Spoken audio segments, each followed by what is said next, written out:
We're speaking with Chris Wu of C2 Technology Partners, IT and tech support for small and medium-sized business.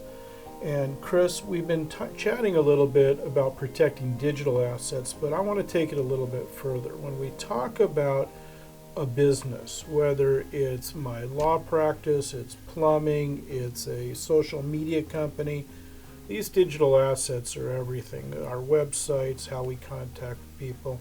What should we be planning for? What should we be looking at? The most important thing is determining how a lot of those digital assets are accessed. What accounts were used to set them up? What email account was used to set them up?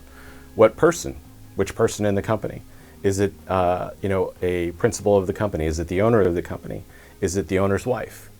We need to make sure we identify what accounts control those assets and make sure that we have the login credentials shared and readily accessible to the company or to the estate planning.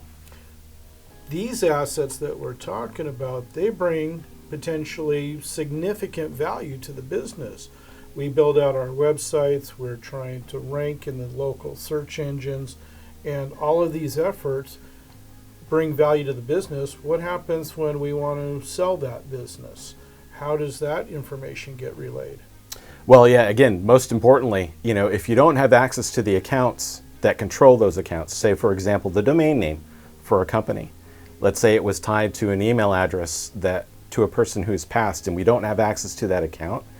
Transferring that asset to whoever's going to take it over becomes very problematic because we don't have access to be able to even change the password on the account or change the ownership of the account because we don't have access to the email account that it was set up with.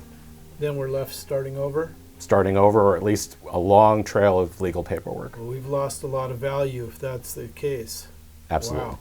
So proper planning, just like in every aspect, is paramount. Absolutely. We've been speaking with Chris Wu of C2 Technology Partners, IT and tech support for small and medium-sized business. And if we haven't learned anything, it's proper planning. Chris, thanks for being here. How can our audience reach you? www.c2tex.net. I'm David Schneider, your trusted estate planning attorney. I hope that you found this information useful. I look forward to speaking to you again.